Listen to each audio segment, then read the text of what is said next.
Olá, pessoal! Estamos aqui com o gênero textual debate na lição 18. Esse gênero textual é essencialmente opinativo. Então, tem pessoas ali, né? Duas pessoas que trocam ideias e posicionamentos sobre um determinado assunto. É importante a gente fazer isso na sociedade, fazer muitos debates, trocar ideias sobre os assuntos. É importante reforçar que não podem haver brigas nesses debates, porque nunca será um argumento relacionado à pessoa em si, mas sim ao tema, ao conteúdo que está sendo debatido. Então a gente tem que tomar cuidado para que no momento de debate não queira falar sobre a pessoa, porque aí o debate vai virar uma briga. Existem os debates políticos que aparecem na televisão em época de eleição, mas existem vários outros debates que a gente pode ver por aí relacionado à ciência, à educação, saúde, à arte. No dia a dia a gente acaba debatendo com os nossos amigos, com a nossa família, com os nossos professores, mas sempre é preciso fazer isso com consciência. E é importante porque o debate também traz muita informação. Então a minha opinião e a opinião do outro podem ser diferentes, mas eu posso, de repente, entender um pouco melhor porque ele pensa daquele jeito com a argumentação que ele traz. Então, é interessantíssimo conhecer um pouco mais sobre debate. Certo? Vamos então para as características do gênero. Muito bem. É um texto argumentativo oral, né? É um texto que visa convencer o interlocutor, né, sobre o seu posicionamento. Então, enquanto você está falando, você espera que o outro se convença do que você traz como opinião. É necessário ter uma opinião sobre o assunto. Então, para você debater, você tem que ter uma posição sobre aquele assunto específico, né? Mas é preciso saber expor essa opinião com assertividade e ética. Olha só, isso aqui é bem importante. Utilizando argumentos que são legítimos e relacionados à verdade, tá? Amplia as possibilidades do público que assiste o debate, ouvir uma crítica, reflexão, né? Então, de repente, para ele criar o posicionamento dele, quando ele vê o posicionamento de outra pessoa, esse público, esse interlocutor, né? O debate pode ajudar muito. Necessita de um bom e coerente discurso argumentativo que atenda aos interesses coletivos, né? Aos interesses humanos, sociais, políticos sociais, e que seja mobilizador, ou seja, que possa ser levado para frente. Exige dos interlocutores respeito pela opinião do outro, né? Então está relacionada com aquilo que eu falei para vocês. A gente não pode brigar no debate, não é sobre a pessoa que está falando, é sobre o tema. Não se deve interferir quando o participante estiver apresentando suas opiniões. Então cada um fala no seu tempo.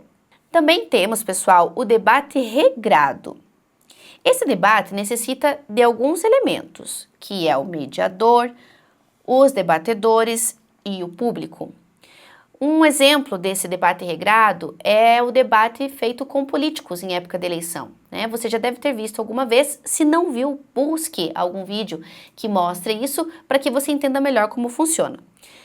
O mediador, então, é quem dita as regras, ele vai apresentar o tema a ser discutido, ele faz os sorteios da ordem de apresentação dos debatedores, ele estipula o tempo de cada um e também, se necessário, ele vai interromper o debate caso os debatedores comecem a se estranhar, né, a brigar. Os debatedores são os participantes que vão expor seus posicionamentos, né? São eles que vão tentar convencer o interlocutor que seu posicionamento é o mais adequado. E o público é a plateia que assiste o debate, né? E dependendo do formato, pode fazer perguntas aos debatedores também, ok? Nós vamos agora fazer a leitura de um debate, mas eu vou fazer a leitura até uma parte. Eu quero que você depois finalize essa leitura, né? Você faça ela inteira e depois vamos resolver algumas questões. Então, olha só. A gente tem aqui, né? O português.com, né? Os autores aqui. Sempre é bom olhar a referência. E agora a gente vai voltar lá pro debate em si. O português.com. A comunicação expressa das salas de bate-papo e dos blogs está mexendo com o idioma em casa e nas escolas? Isso é bom? Ana Paula Franzoia e Antônio Gonçalves Filho. A vida linguística do futuro está por um fio? Há quem suspeite que sim, e culpe o pragmatismo dos usuários da internet por sua agonia. Na ânsia de se comunicarem num curto espaço de tempo, eles abreviam palavras, ao limite do irreconhecível, traduzem sentimentos por ícones e renunciam às mais elementares regras da gramática. O resultado dessa anarquia comunicativa divide opiniões. Linguista respeitado, o inglês David Crystal, autor do livro A Linguagem e a Internet, chama esses defensores da sintaxe de alarmistas e não prevê um futuro desastroso para a gramática por causa da rede. Lembra que a invenção do telefone provocou a mesma desconfiança dos estudiosos, preocupados com o risco de uma afasia epidêmica entre os usuários. Por incorporarem uma linguagem cheia de e alôs, eles corriam o risco de perder a capacidade de expressão e a sociabilidade. Não foi o que ocorreu, lembra Crystal. Ele faz uma previsão otimista. O jargão dos chats, salas de bate-papo, e dos blogs diários que se tornam públicos pode estimular outras formas de literatura e desenvolver o autoconhecimento do jovem, como percebeu ao analisar o conteúdo de blogs ingleses, ok? Então a gente tem aqui, né, um posicionamento sobre essas linguagens, né, mais informais que acontecem na internet. Você vai fazer a leitura até o fim, tem aqui inclusive, né, um dicionário do internauta, né, então ao invés de falar falou, tchau, é o FLW, professora, psora, moleque, moleque com K. Então você vai observar isso e a gente vai lá para a questão número 1. Questão número 1 diz assim: a discussão levantada no debate entre as pessoas na revista Época é sobre número 1, letra A. O que os jovens devem ou não postar nas redes sociais? Não é sobre postagem. O pragmatismo que prega uma doutrina determinada pela sociedade? Também não.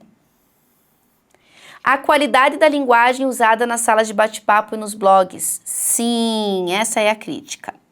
A barreira erguida pelos jovens contra os pais? Não, não é isso. Então ele fala sobre o português, essas abreviações, né? Letra C, a correta. Ok? E agora a gente vai fazer a número 2. Durante a discussão, é possível verificar que o debate discorre entre quem? Os jovens estudantes? Não, não é os jovens, estão falando sobre a linguagem dos jovens. Um linguista, um médico, um neurocientista, um professor e estudantes? Aí sim, porque você leu o texto inteiro, você sabe que aqui tem todo esse pessoal falando. C, alguns especialistas apenas? Não. E letra D, os pais dos jovens? Também não. Letra B, a correta. Ok, pessoal? Nos vemos na próxima lição. Finalizem todas as questões aqui e até lá.